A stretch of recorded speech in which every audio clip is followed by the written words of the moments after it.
Yo, yo, yo, mga dog!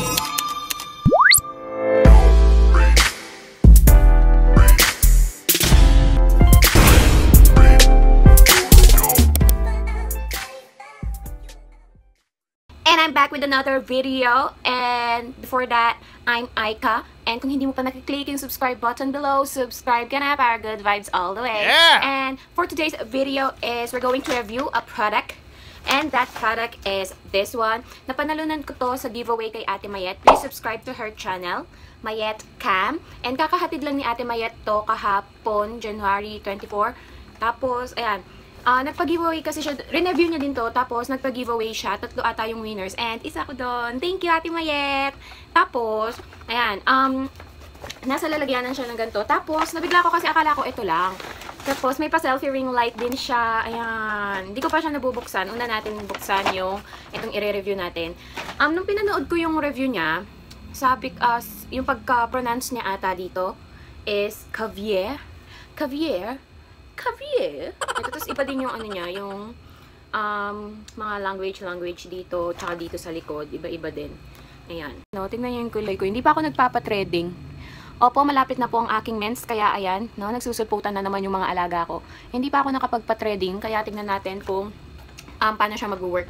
Ay, grabe, mayroon pa pala dito. Wala akong ibang linagay sa face ko. Nag-blotting paper lang ako kasi lumalabas na yung fat sa mukha ko. Pero nag-lip tint ako. Shade niya is 301. Can you say it? Can you say it? Sa likod niya is instruction lang.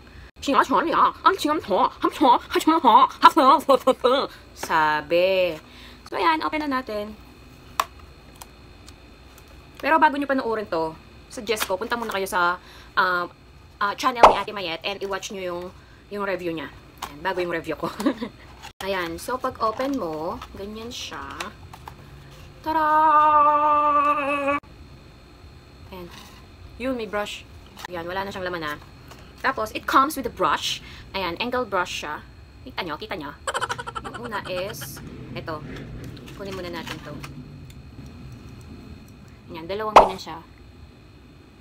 Hello? Ay, tama ba? Ay, hindi. Dapat. Duh. Okay, whatever. Ayan. Ano siya? Yung kilay na, pang mainhin kilay yung ganito. Ito naman, yung shape na ganito. Wait lang. Yan, yung shape na ganyan. Pang koreanang kilay. Ito. Malambot yung sponge niya, in fairness. Ay, ayan. Tapos may indication sila. Sabi niya, left and right. Tapos, yung pinaka-last na andito sa lalagyanan niya is yung mismong powder na. Ayan. Ito naman. Ay. Ayan. Ganyan. Pang mataray na kilay. Tapos, pagka-open mo, yan, ganyan yung, ano niya, color niya.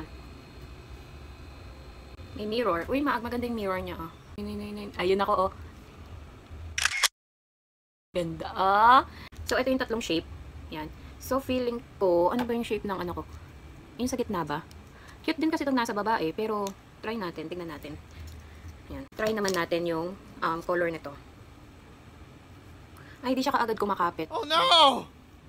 Oh, wala siya masyadong kapit. Okay, basahin muna natin yung instruction. Be sure your skin is moisturized with primer or liquid foundation. So, ayan. Ay, wait lang. Second step, pat on the pressed powder with the stamp. Parang mas maganda kung basahin ko siya. So, pat. Walang nangyari. Pat. Pat, walang nangyari. Try natin yung pag ganun. Hindi pa siya pantay. Kumunang. So, ito na siya. Pwede na siguro to. Try ko nga muna siya sa kamay. Malabo. Ang labo, oh. Kung mapapanood nyo yung vlog ni Ate Mayet, parang, kasi, agree ako dun sa sinabi niya kung naubos na yun dito, paano mo siya kukunin. Diba? Try na natin. Ay, tapos, third instruction, position the stamp at your brow bone to determine the placement and then gently place the stamp against the skin and press. Hirapan ako. Oh, ano ba yan? Game. Ito na lang. 1, 2, 3.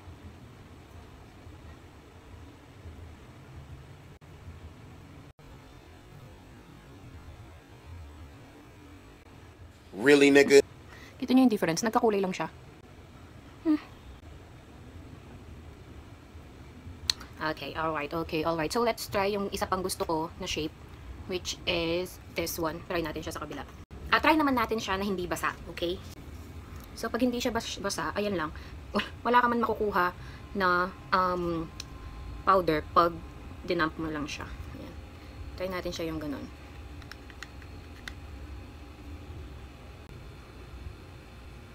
Okay. So, feeling ko okay na yan. Try natin.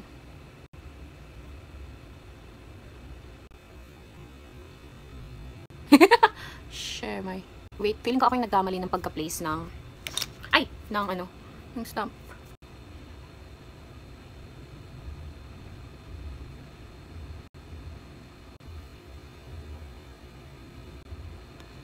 Nag-color lang siya, no? Wala pa din. So, ito may basa. Ito, hindi basa. Tapos, iba din yung shape niya. Hindi niya nakukuha yung shape na gusto natin. So, let's see if it will work using the where is it? The eyebrow brush. Angled brush pala. Eyebrow brush. Try naman natin siyang with using this one. Nakaka-touch. Alam mo yung yung mga review ni Ate Mayet, kuhang-kuha ngayon kasi sabi niya din sa review niya, hindi ko makapit yung powder dito sa brush. So, ayan o, tingnan nyo, no? Tapos, i-swatch ko siya dito na lang. Oh, di ba? Tara! Wala. Try natin siyang basain. Tagal niya mabasa, ha? Ulit. So, kukuha ulit ako dito at papakita ko sa inyo. Diba? Wala. Pero try natin.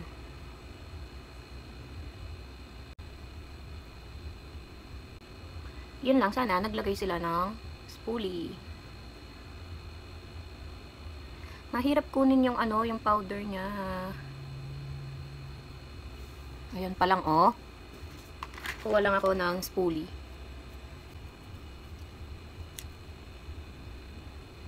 Kailangan super diin mo siyang ginaganyan para makakuha ka kahit konti man lang. Disclaimer lang, hindi naman talaga ako super marunong na magkilay, no?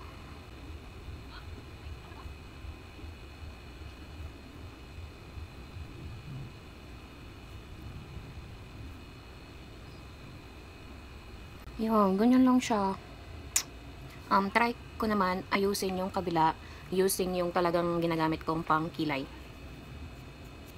Minsan kasi nagpe-pencil ako, minsan pa-powder din ako. Pero mas gamay ko yung sa pencil. Pero mag-ano tayo ngayon? Mag-powder. Kasi parehong powder yun dito eh. Para basain ko lang din. Tapos, using my own angled brush. Wow. Wow. Ginanon ko lang, nawala yung powder dito, oh. Ano ba yan?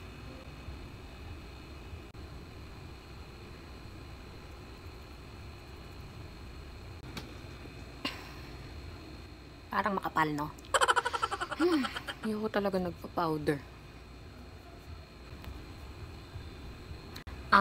Okay. So, pabayaan na muna natin siyang ganyan kasi wala na tayong magagawa. Ganyan na yan. So, yung dito, using the angled brush ng mismong Cavier, ito yung sa akin na at saka yung sariling eyebrow powder ko na. Tapos, don't judge me ha kung ganyan yung kilay ko kasi matagal na akong hindi nag-eyebrow powder at saka lahat naman tayo hindi perfecto, no? Hindi ako perfectong magkilay, no? Kaya don't judge me. Magbibigay lang ako ng konting feedback sa product. This stamp, siguro kung i-rate ko siya ng 1 to 5, 1. Kasi as in, hindi siya nagwo-work, mga Jo. Hindi talaga siya nagwo-work. Kamukha ni Ate Mayet, disappointed din siya sa product na to. And ayun nga, as well, pati ako, is medyo na-disappoint dito kasi yung kiniklaim nito is 3 seconds may eyebrow ka na. Pero, Jo, kahit 5 seconds, matatagalan ka kung mag-aayos ka using this one. Tapos, dito naman sa powder niya is, kung i-rate ko siya ng 1 to 5, siguro mga 2. 2 kasi maganda yung color. maganda yung ano kasi tawag doon, yung lalagyanan niya. Pero, yun nga, yung disadvantage niya, paano kung naubos na yung sa gitna, paano mo siya kukunin sa side. Tapos, pangit yung pigmentation niya, wala siyang pigmentation. Tapos, yung sa angled brush niya, cute siya na handy, pero super hirap niyang gamitin. Hindi din siya ganun masyadong magandang i-blend. So, ayan. Siguro, hahanap na lang tayo ng another way of or eyebrow products na pwedeng pangbilisan. Hahanap ako para sa inyo, para ma-share ko din sa inyo. Or, mag-comment lang kayo kung gusto nyo mag-film ako kung paano ko gawin yung eyebrows ko. Tapos, ayan. Wait lang, magre-electric lang tayo, no? Kung manipis din yung buhok nyo, yung buhok nyo, yung sa kilay nyo, siguro, hindi ko din isasuggest sa inyo to kasi napansin ko is mahirap din yung pigmentation nga niya. Mas mahihirapan kayong mag-blend kung beginner pa lang talaga kayo. So, hahanap tayo ng products para sa inyo, para ma-share ko sa inyo. Hindi naman din ako perfectong mag-kilay. Minsan makapal, minsan manipis, minsan, tawag doon, hindi pantay, minsan pantay. Mahirap. Hindi mo kasi talaga mapaperfect yung kilay natin kasi mismo kilay natin hindi pantay. So, unless talagang professional makeup artist ka na, yan. So, ayan, liniligpit ko lang siya. Open natin yung selfie mirror. Okay. Ang bait ni Ate Mayet kasi, talagang hinatid niya pa dito sa bahay. Ayan, meron akong ganito kaso, black siya. Okay. So, kailangan din niya ng battery. Yan, ko to, itatabi ko to para pag na-misplace ko yung color black ko, at least may reserva na ako. Super super magamitin kung beginner ka din sa pagpa-vlog katulad ko. Yan. So, dito na nagtatapos yung review natin dun sa product na binigay ni Ate Mayet as a giveaway. Again, thank you so much, Ate Mayet. And please don't forget to subscribe sa channel ko at sa channel ni Ate Mayet. Click nyo na din yung bell button below para maging updated kayo sa mga upload namin. Kung nagustuhan nyo itong content ng video na to, like nyo lang. And kung gusto nyo mag-comment lang kayo. No hate, spread love.